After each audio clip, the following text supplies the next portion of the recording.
Hello and welcome to Maths by SAS. This is my third lesson of D2, chapter number 11, exercise 11T, that is about the application of trigonometry in real world. What are the basic trigonometric ratios and how to memorize those trigonometric ratios through SOHCAHTOA easily, and how to decide that with the reference of given acute angle which trigonometric ratio we are going to apply. Before moving to the next lesson, you should have clear answers of these all questions so that you can have clear understanding of the new lesson. If you're not clear about these all questions, or those who have missed the previous lesson, or they are catching us late, for all these students I'm giving the link of the lesson in the description box so that these all people can watch and understand the lesson properly, because lessons of mathematics require the continuous practice and integration of the lesson with the new lesson. Let's move to question number 10, and let me read the question from the book. Question 10 says that a pendulum of length 45 centimeters swings backward and forward from X to Z, passing through Y, the middle point of oscillation. The angle between the pendulum at X and at Z is, angle between the pendulum at X to Z is 30 degrees. Find the height in which the pendulum bob rises above Y. Find the height in which the pendulum bob rises above Y. Okay, and now let's compare the diagram with the figure given in the question. In the question, we are given the situation of the pendulum. Okay, recall this is a physics lesson, and in today's class we will be learning how to apply basic trigonometric ratios in order to solve many problems of the physics as well. This point, the fixed point, is called the pivot element, and this is the arm of pendulum, and this is bob that takes the movement. And the movement is the to and fro movement, or the oscillation. Okay, and angle between X to Z is of 30 degrees. And the second important point which is given in the question is that Y is the midpoint of this movement, as this is the midpoint of this movement. Okay, and recall that the movement of the pendulum is not in the straight line, that is in form of the circular movement, that is in form of the arc. And when the pendulum bob from this point, which is at little height, we drop the pendulum bob from this point, it reaches at Y. Y is the midpoint of this movement.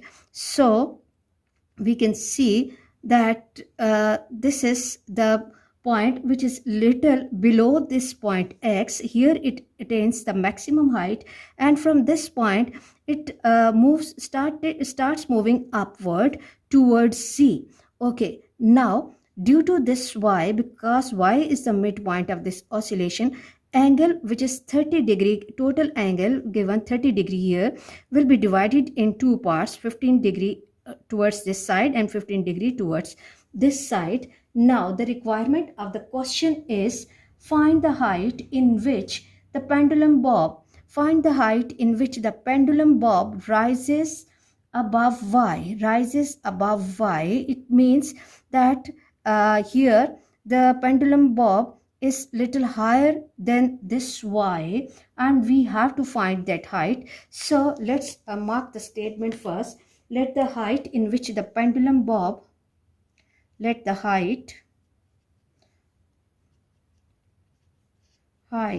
which the pendulum bob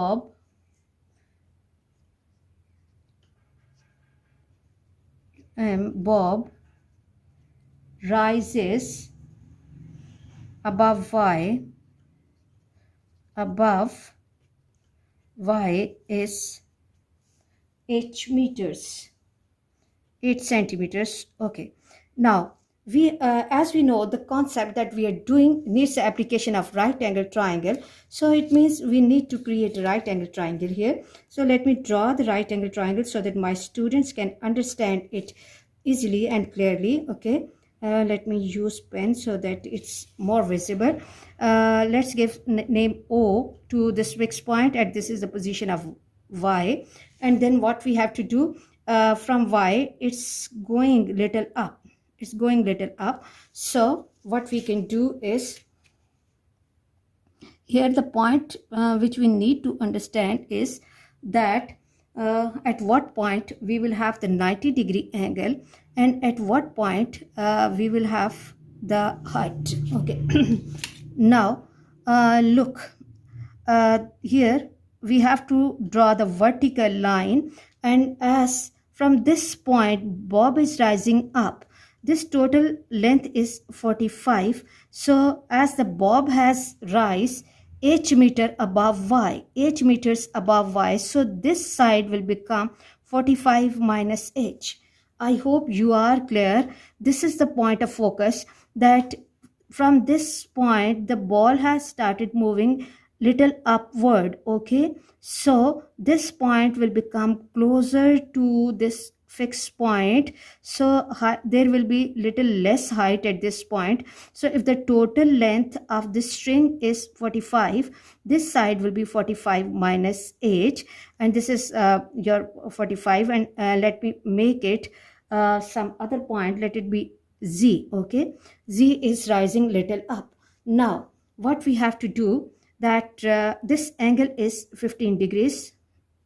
Okay, now with the reference of 15 degrees angle, what is the relationship of 45 minus h, and what is the relationship of 45? That is adjacent upon hypotenuse in triangle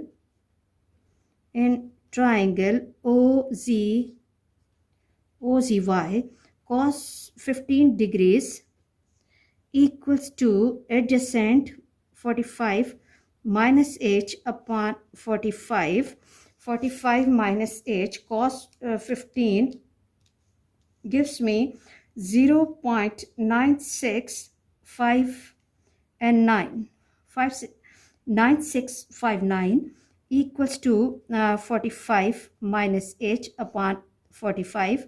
Go for cross multiplication. 0.9659 multiplied by 45 equals to 45 minus h, and I have to multiply this number 0.9659 multiplied by 45, and this gives me 43.46547 equals to 45 minus h.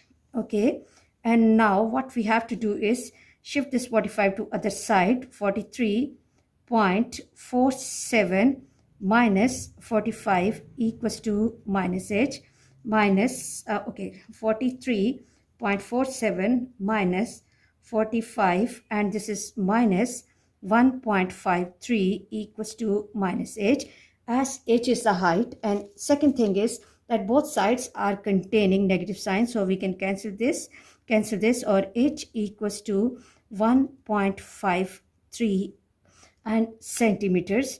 So this is the required answer. The question was, find the height in which the pendulum bob rises above y. So the height in which the pendulum bob rises above y is 1.53 centimeters. I hope you are clear about this question, and let's move to the next question.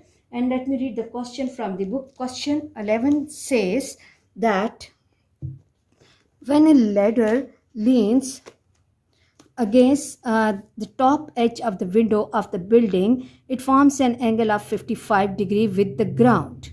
When the ladder of length 2.5 centimeter leans against the top edge of the window of the building, it forms an angle of 55 degrees with the ground. When the ladder leans against the lower edge of the same window, it forms an angle of 38 degrees with the ground. Find the height of the window, giving your answer in centimeters. Okay, be careful. These measurements are in meters and the final requirement is in centimeter. Okay, let me compare the question with the diagram.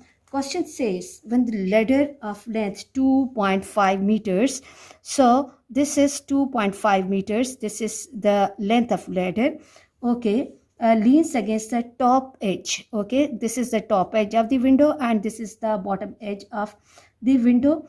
Okay, it forms an angle of 55 degrees. Okay, with the ground, and when the ladder leans against the lower edge, this is the lower edge of the same window, okay, it forms an angle of 38 degrees with the ground. Find the height of the window, okay, given your answer in centimeters. Okay, we'll be talking about the answer in centimeter later, but the first problem is that we have to find the height of window. Let me make some window here so that my students can understand the concept easily. Okay, this is the situation of window.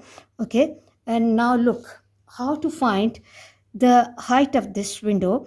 If we observe the given situation carefully, we can see that P is the top edge of the window, and due to P we are having the triangle PAR, and in this triangle the given angle is of Meyer 55 degrees, and this side is 2.5 meters. Why is this 2.5 meters? Because it is the ladder, and the lower edge of that window is Q. Okay, and due to Q we have a triangle QBR. Again, in this triangle the angle is 38 degrees. Okay, 38 degrees, and in this triangle again Q to B distance is 2.5, and the reason is that it is the ladder situation. And now in order to find PQ, look, PQ plus QR total equals to PR. Okay, now what we have to do in order to get answer of PQ, I have to take away QR from PR. QR from PR. Now look, PR is the height of outer this tall triangle, and QR is the height of the triangle with angle 38 degrees.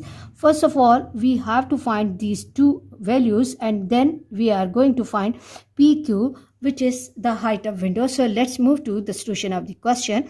And first of all, I'm going to take the triangle in PAR triangle. In triangle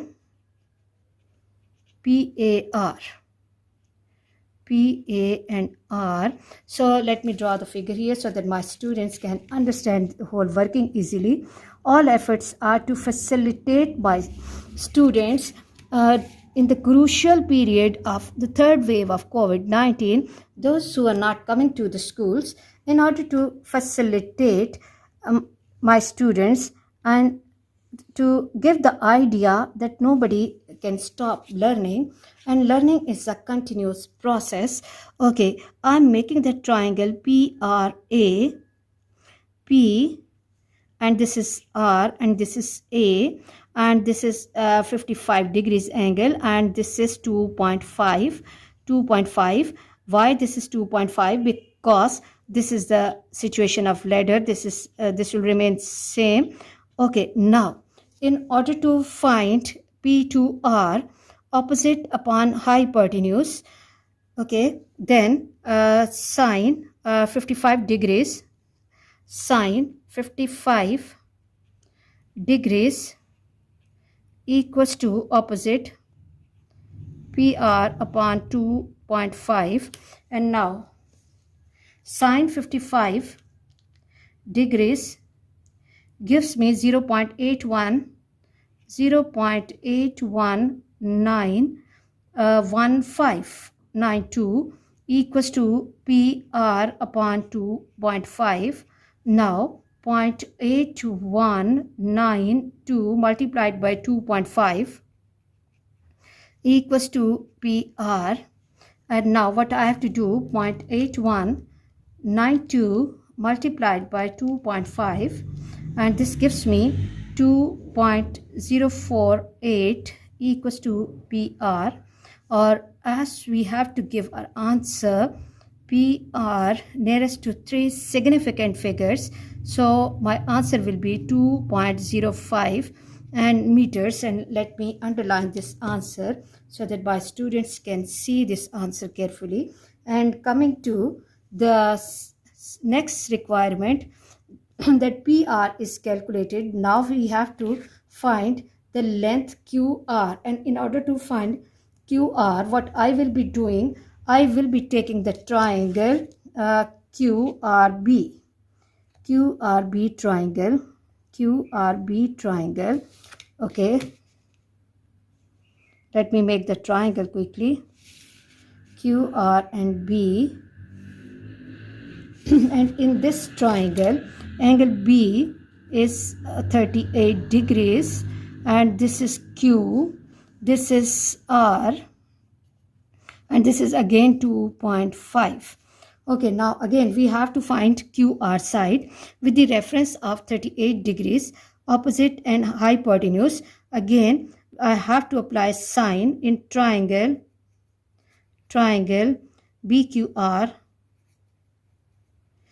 opposite upon hypotenuse, sine 38 degrees equals to QR upon 2.5. Sine 38 will give me sine 38 degrees, and this is 0.6161567 equals to QR upon 2.5. Okay, go for cross multiplication. 0.6157 multiplied by 2.5 equals to QR. Okay, and then 0.6157 multiplied by 2.5, and this gives me 1.53925 equals to QR. But as we have to give my answer to three significant figures, so we'll be looking at the fourth digit.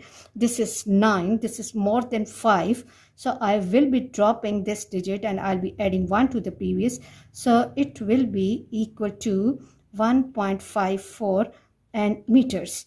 Now what we have to do, this is the second answer that we are getting, and now we have to find PQ distance. Now PQ distance will be equal to P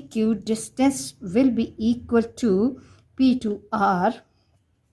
Okay, PQ equals to PR, which is 2.05 minus 1.54. Keeping in mind that these measurements are in meters, 2.05 minus 1.54, and this gives me 0.51 and meters PQ. But I have to give my answer in centimeter, so PQ equals to 0.51 multiplied by 100 centimeter, because what is the reason? That 1 meter equals to 100 centimeters. So from big to small we have to multiply, big to small multiply. So I'm multiplying this 0.51 by 100. So this is around PQ is 51 centimeters. I hope you are clear about these all conversions. For our next difficulty level, please catch me in the next class. Watch my lessons, like, share and subscribe the channel, and press bell icon to get the notification of every lesson in time. Thank you very much.